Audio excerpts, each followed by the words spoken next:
Oi, tudo bem? Tá começando mais um vídeo e dessa vez é mais um resumão da lição da Escola Sabatina Jovem. Já estamos na lição número 3 e o título dessa semana foi As Chaves do Hades. Você sabe o que é o Hades? Pois é, se você não sabe, você vai sair desse vídeo sabendo, porque durante essa semana a gente se aprofundou um pouco mais nessa palavrinha e estudamos um pouco sobre o significado dela. Inclusive, o texto-chave dessa semana faz total conexão com o significado da palavra Hades, e o texto está lá em 1 Coríntios 15. Então, se você não leu ainda esse capítulo, eu recomendo que você leia, porque seria incrível se todas as pessoas do mundo, de todas as religiões do mundo, lessem esse capítulo de 1 Coríntios, porque é um capítulo revelador que nos fala sobre a nossa condição humana, sobre para onde vamos depois que morremos, o que acontece depois da morte. É um capítulo incrível que relata também um pouco sobre o que acontece na volta de Jesus, como que vai ser. Então, por favor, se você não leu, vai lá, dá um pause nesse vídeo, leia e depois volte aqui. Semana passada vimos um pouco sobre alma e vimos que, de acordo com Gênesis 2, verso 7, nós não possuímos uma alma, mas sim somos uma alma. Também vimos que o problema da morte é algo que está inteiramente ligado com o problema do pecado, porque Deus disse: a alma que pecar, essa morrerá. E como vimos já, Adão e Eva pecaram, logo todos nós nos tornamos pecadores. Dessa forma, a nossa esperança está unicamente em Jesus. E como diz as Escrituras, Cristo morreu pelos nossos pecados. E a Bíblia ainda acrescenta: foi sepultado e ressuscitou ao terceiro dia. E é essa ressurreição de Jesus Cristo que nos garante esperança e que nos garante também direito a uma ressurreição por meio do poder de Deus. Se a nossa esperança em Cristo se limita apenas a esta vida, somos os mais infelizes de todos os homens. No verso 21 de 1 Coríntios 15 diz assim: visto que a morte veio por um homem, também por um homem veio a ressurreição dos mortos. Então, através de Adão entrou o pecado no mundo. E através de Cristo temos a esperança de uma ressurreição, através dele que nos veio a esperança. Então, durante esse capítulo, o escritor do livro de 1 Coríntios, que no caso é Paulo, ele vai tratar sobre a questão da nossa verdadeira esperança. E agora eu ainda queria ler com vocês mais alguns versos desse capítulo. Lá no verso 50 diz assim: isto afirma, irmãos, que a carne e o sangue não podem herdar o reino de Deus, nem a corrupção herdar a incorrupção. E é exatamente por isso que, através do poder de Deus, por intermédio de Cristo, é que seremos transformados. E olha só o que diz o verso 51 e 52. Eis que vos digo um mistério. Nem todos dormiremos, mas transformados seremos todos. Num momento, num abrir e fechar de olhos, ao ressoar da última trombeta. A trombeta soará e os mortos ressuscitarão incorruptíveis e nós seremos transformados. Então aqui Paulo está explicando que aqueles que morrem voltam ao pó. E os que morrem em Cristo, quando Cristo voltar, serão ressuscitados ao soar da sua trombeta, por meio do poder de Deus, é claro. Já os vivos, os que estiverem vivos na volta de Jesus, não morrerão, mas sim serão transformados. Então, o corpo corruptível se revestirá de incorruptibilidade. E é nesse momento que o corpo mortal se revestirá da imortalidade. Pecadores não são imortais. Pecadores, nem carne, nem sangue, podem entrar no reino de Deus. É por isso que Cristo veio a esta terra. E como disse ali o verso 3 de 1 Coríntios 15, ele morreu pelos nossos pecados, para que então pudesse nos dar essa esperança e a chance de uma vida eterna, de uma salvação ao lado dele. E quando tudo isso acontecer, então se cumprirá a palavra que está escrita: tragada foi a morte pela vitória de Cristo. Então, sim, a morte é um problema que Cristo trouxe a solução. A morte é um problema que também tem um prazo de validade.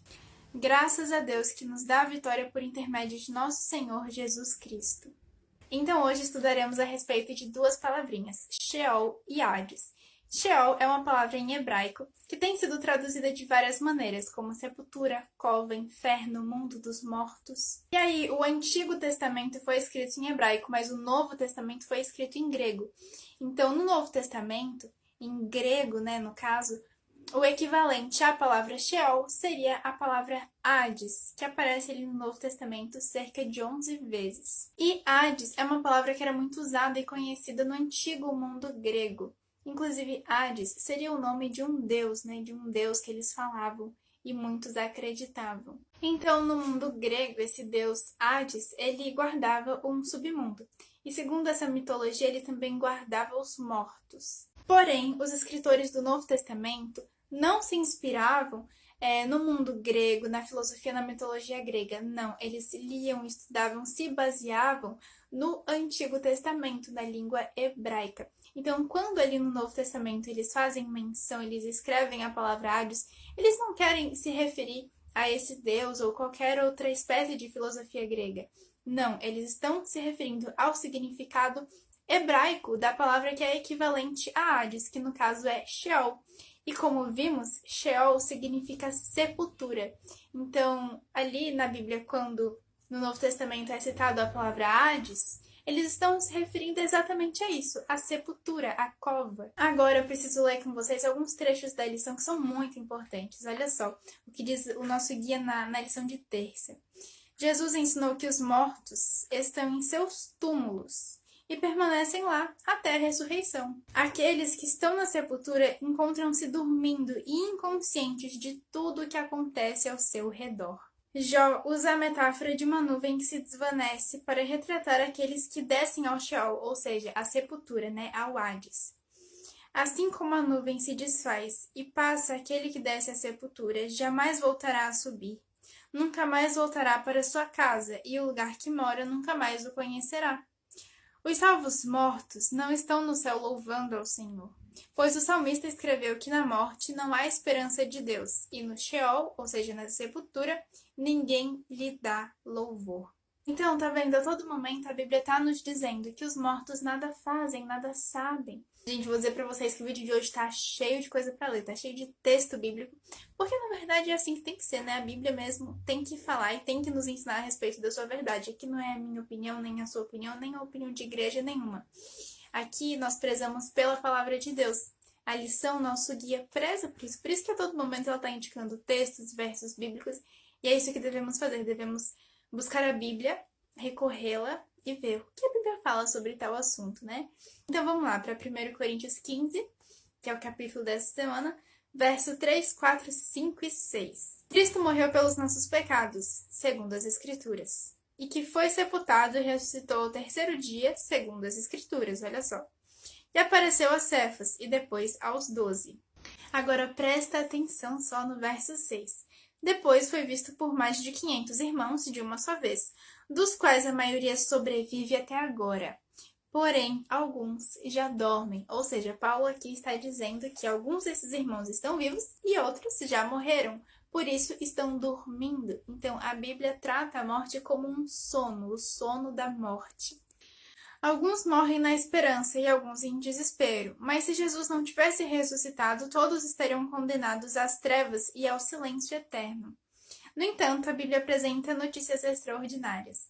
Os mortos em Cristo ressuscitarão da sepultura imortais e incorruptíveis. É impossível pensar na vida eterna sem pensar em Jesus, porque Ele é a vida. A Bíblia compara o Hades, a sepultura, com uma prisão com grades e portões. Agora vamos para Apocalipse 1, verso 18. Lá diz assim: Sou aquele que vive. Estive morto, mas agora estou vivo para todo sempre. E tenho as chaves da morte e do Hades, da sepultura. Quem está dizendo isso é o próprio Cristo. E aqui ele nos revela que ele tem a chave da sepultura. Ele venceu a morte. E por meio dele também somos vencedores e também venceremos. Olha só o que o nosso guia traz na lição de quinta. A sepultura é a prisão, os mortos são os prisioneiros. Satanás é o carcereiro com as chaves na mão que não deixa seus prisioneiros em liberdade. A boa notícia é que Jesus morreu, foi para a sepultura, tirou as chaves do carcereiro e saiu com elas na mão. Porque ele vive, nós também viveremos. E como diz aquele hino, porque ele vive, posso crer no amanhã. A Bíblia explica que Jesus, por meio de sua morte, destrói Satanás, que é quem tinha o poder da morte. Lá em Hebreus 2, verso 14 e 15, diz assim: Portanto, visto que os filhos são pessoas de carne e sangue, ele, Jesus, Também participou dessa condição humana para que por sua morte derrotasse aquele que tem o poder da morte, isto é, o diabo, e libertasse aqueles que durante toda a vida estiveram escravizados. Ou seja, Jesus venceu a morte. Ele é a resposta, ele é a solução. É ele quem tem as chaves do Hades, da sepultura, e somente nele podemos ser libertos. O Apocalipse descreve Jesus como o primogênito dentre os mortos. Não porque ele tenha sido o primeiro a ressuscitar, mas porque sua ressurreição garante a ressurreição daqueles que morreram nele. A palavra primogênito é figurada e se refere à supremacia da ressurreição de Jesus. Sua ressurreição torna todas as outras ressurreições possíveis. Se tivermos o Espírito de Cristo em nossa vida, aquele que ressuscitou Jesus também ressuscitará nosso corpo mortal. Se morremos em Cristo, ele abrirá a prisão da morte em sua volta e nos levará para o céu. Então, na volta de Cristo, os mortos nele ressuscitarão, e os vivos que estiverem na sua vinda serão transformados. E, finalmente, a morte, o Hades, serão destruídos para todo sempre. Bom, gente, então esse foi o resumão de hoje. Espero muito que tenham gostado. Não esqueça de deixar aqui embaixo o seu comentário e se inscreva no canal se você ainda não é inscrito para não perder mais nenhum vídeo. Toda semana temos aqui os resumos da lição.